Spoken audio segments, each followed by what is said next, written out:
প্রিয় বন্ধুগণ, আমরা হয়তো ইরানকে অসম সাহসী বলবো।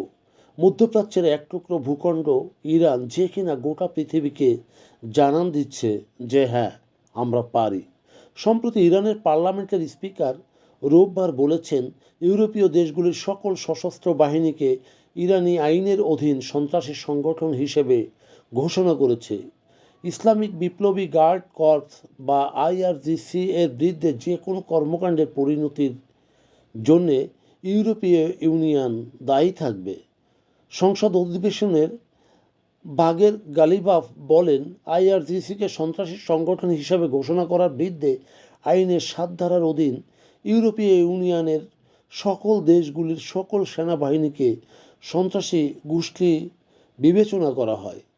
ইরানের আইন প্রণেতারা সংসদীয় অধিবেশনে আইআরজিসি এর পোশাক পরে বক্তব্য দিচ্ছিলেন। ইউরোপীয় ইউনিয়নের আইআরজিসিকে সন্ত্রাসী সংগঠন হিসেবে ঘোষণা করার পরিপ্রেক্ষিতে ইরান পাল্টা প্রতিকূল পদক্ষেপ হিসেবে এটি বর্ণনা করেছেন। স্পিকার গালিবাফ আইআরজিসিকে সন্ত্রাসী সংগঠন ঘোষণা করায় দায়িত্ব জ্ঞানহীন পদক্ষেপ হিসেবে সমালোচনা করেছেন। গালিবাফ আরও বলেন, আইআরজিসি জাতীয় নিরাপত্তা নিশ্চিত করার ক্ষেত্রে গুরুত্বপূর্ণ ভূমিকা পালন করে থাকে। বন্যা, ভূমিকম্প, কোভিড মহামারী, দারিদ্র্য বিমোচন, পুনর্গঠন কাজ ও প্রাকৃতিক দুর্যোগ মোকাবেলায় জনগণের পাশে দাঁড়িয়েছে।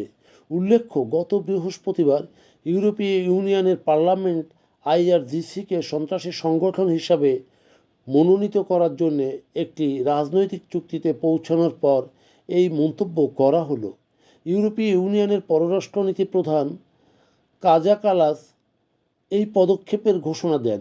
ইরানের কর্তৃপক্ষ মতপ্রকাশে বাধা দান, বিরোধীদের উপর দমনপীড়ন এবং বিক্ষোভকারীদের উপর নির্যাতনের প্রতিক্রিয়া হিসেবে ইউরোপীয় ইউনিয়ন এই সিদ্ধান্ত নেয়। সাম্প্রতিক সপ্তাহগুলিতে তেহরান ও ওয়াশিংটনের মধ্যে উত্তেজনা বেড়ে গেছে। বিশেষ করে মার্কিন নৌবাহিনীর এক বিশাল নৌবহর ইরানের দিকে এগিয়ে আসছে। ইরানি কর্মকর্তারা অবশ্যই সতর্ক করে বলেছেন যে কোনো মার্কিন হামলার জবাব দ্রুত এবং ব্যাপক হবে। একই সাথে তারা পুনর্ব্যক্ত করেছেন যে তেহরান কেবল ন্যায্য ও ভারসাম্যপূর্ণ, জোরপূর্বক নয় এমন শর্তাবলীর অধীনে আলোচনার জন্য উন্মুক্ত। প্রিয় বন্ধুগণ, যদি আমাদের এই তথ্য গল্প আপনার ভালো লাগে তাহলে লাইক এবং শেয়ার দিন, এবং আজ আমাদের সঙ্গে থাকার জন্যে ধন্যবাদ। আমাদের ফলো দিন এবং সাবস্ক্রাইব করুন।